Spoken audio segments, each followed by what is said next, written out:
The cherry barb is a hardy, inexpensive fish that can bring a bright pop of red to your aquarium. Hello everyone, this is Charles from the FishLoft. Welcome back. I am a hobbyist with a passion for low-tech planted tanks teeming with nano fish. In today's episode, we take a closer look at the needs of the cherry barb. Cherry barbs can be found in just about every fish store and are very affordable. I had a school of snakeskin barbs and was searching for another peaceful barb to add to my jungle aquarium, and I thought a barb-only tank would be kinda cool. I did a bit of research and decided on the cherry barb, and I am so glad I did. Male cherry barbs are torpedo-shaped and display a vibrant red color with a horizontal black stripe. Females are rounder and are a brownish copper hue with a more pronounced dark lateral stripe, but they also have a glistening copper line, almost like a neon, that gets more vibrant as they mature.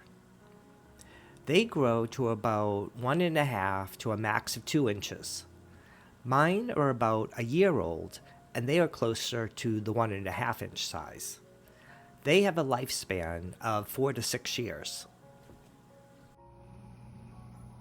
They are a schooling fish, but not a tight schooling fish. Sometimes they do meet up, but then they generally all go their own way. They will explore the entire tank, but they mostly keep to the middle and lower portions of your tank. I would suggest keeping cherries in groups of 7 or more, with more females than males. This will make the males compete against each other to show off and impress the females, which will bring out their best coloring. This will also spread out the males' admiration of the females and give the females a little bit of a break.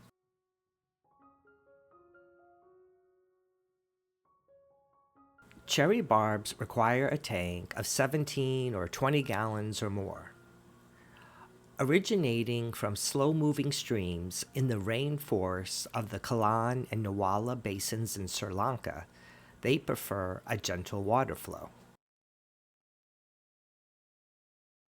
And they need a well-planted tank with driftwood and lots of plants, and some floating plants to block some of the overhead lighting. This is a fish that definitely needs its hiding places. Mine like to hide away overnight, and when I first turn on the lights the next day, they are nowhere to be seen. An hour or so later, they eventually emerge from the dense plants to have a look around. Many fish are like chameleons and are able to lighten or darken a bit to help blend into their surroundings. Providing cherries a dark background and dark substrate will help deepen the color of your cherry barbs.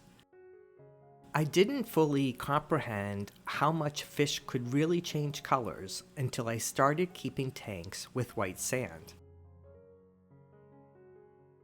Barbs have a reputation for being bullies, but cherry barbs are a very peaceful fish that you can keep in a community aquarium.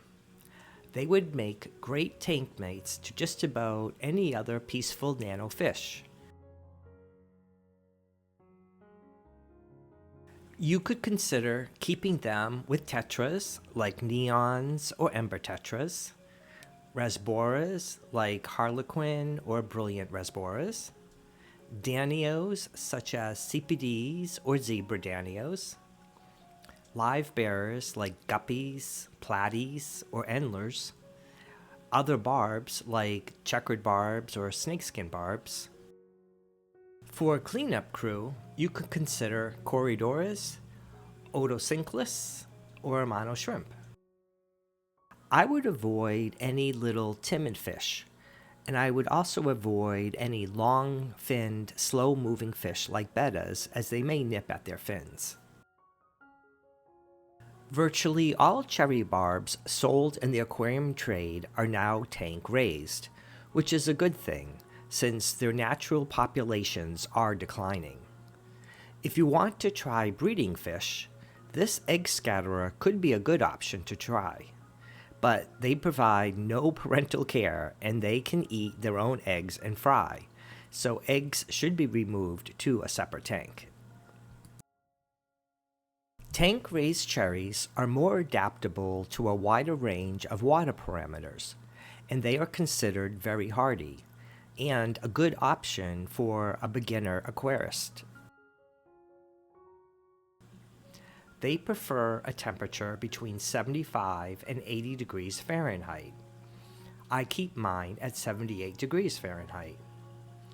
They like a pH between 6 and 7.5. My water is 7.5. And they like soft to moderately hard water. My water is moderately hard, and they have been thriving.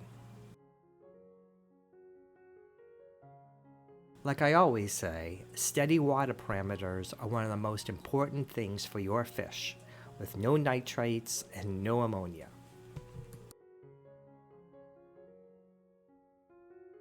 Cherry barbs are omnivores, and they are not fussy eaters, but they do prefer to eat mid-water.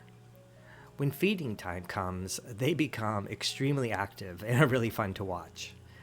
I feed my cherries once a day, 6 days a week, with a mix of flakes, pellets, bug bites, and occasionally I feed them frozen bloodworms, daphnia, brine shrimp, and cyclops. If you are thinking about getting cherry barbs, there are a few varieties to choose from, including the long-fin cherry barb, which has longer fins, and the albino cherry barb, which can be more of a pink color with pink eyes, but I prefer the native version. If you provide them a natural environment, this hardy barb will reward you with a bright red pop of color in your aquarium for years to come, and they will definitely keep you entertained. I'd be curious to know what you think of cherry barbs, or if you have another barb that is your favorite. If you enjoyed this video, please smash the like button and consider subscribing to catch my next video. If you are interested in other peaceful barbs, check out my video on black ruby and snakeskin barbs, or my video on checkered barbs. See you next time from the FishLoft.